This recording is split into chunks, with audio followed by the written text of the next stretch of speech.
சமாதானம் பேச தயார்னு சொல்றாரு. அதிலே ஒரு வார்த்தை சொல்றாரு, நான் பார்த்தேன். ஓபிஎஸ்க்காக இவர் எதுக்கு பேசணும்னு கேட்கிறாரு. அதிலே பேசிக்கே அவர் தப்புன்னு தெரியுது. ஓபிஎஸ் எங்க கட்சியில தான் இருக்கணும்னு அவசியம் இல்லை, அவர் வேற கட்சியா இருக்கலாம். இன்னொரு சக நண்பருக்கு இழைக்கக்கூடிய அநீதியை கேட்கலன்னா அது எப்படி அதான் சொல்றேன், நயினார் நாகேந்திரனுடைய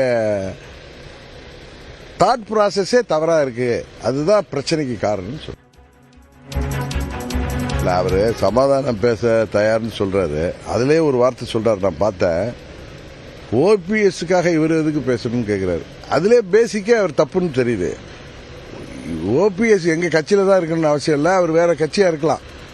இன்னொரு சக நண்பருக்கு இழைக்கக்கூடிய அநீதியை கேட்கலன்னா அது எப்படி அதான் சொல்றேன், நயினார் நாகேந்திரனுடைய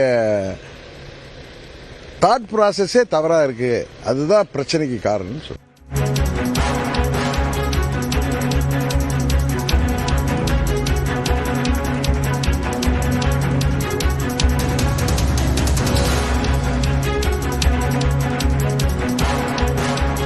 நயினார் நாகேந்திரன் திரும்பி சமாதானம் பேச தயார் என்று என்டிஏ கூட்டணியில அழைப்பதற்கு சக்தி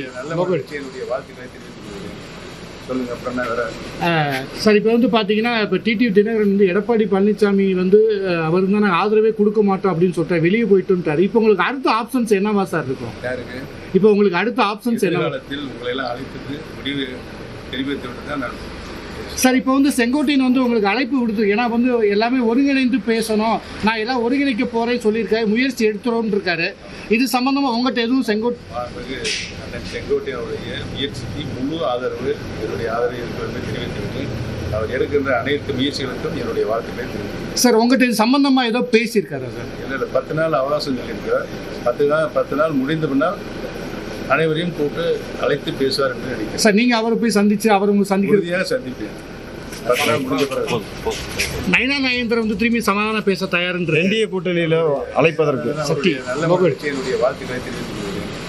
சொல்லுங்க. அப்புறம் சார், இப்போ பார்த்தீங்கன்னா இப்போ டிடிவி தினகரன் எடப்பாடி பழனிசாமி அவர் தான் நாங்கள் ஆதரவே கொடுக்க மாட்டோம் அப்படின்னு சொல்லிட்டு வெளியே போயிட்டுன்ட்டாரு. இப்போ உங்களுக்கு அடுத்த ஆப்ஷன்ஸ் என்னவா சார் இருக்கும்? யாருக்கு இப்போ உங்களுக்கு அடுத்த ஆப்ஷன்ஸ் என்ன? உங்களை எல்லாம் அழைத்தது முடிவு தெரிவித்து விட்டு தான் நான் சார், இப்போ செங்கோட்டையன் உங்களுக்கு அழைப்பு விடுத்து, ஏன்னா எல்லாமே ஒருங்கிணைந்து பேசணும், நான் எல்லாம் ஒருங்கிணைக்க போறேன்னு சொல்லியிருக்காரு, முயற்சி எடுத்துறோம்னு இருக்காரு. இது சம்பந்தமா உங்கள்கிட்ட எதுவும் செங்கோட்டையனுடைய முயற்சிக்கு முழு ஆதரவு, என்னுடைய ஆதரவு இருக்கிறது தெரிவித்திருக்கு.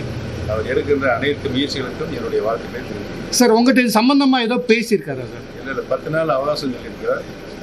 10 நாள் முடிந்த பின்னால் அனைவரையும் கூட்டு அழைத்து பேசுவார் என்று நினைக்கிறேன். சார், நீங்க அவரை போய் சந்திச்சு அவர் உங்க உறுதியாக சந்திப்பேன்.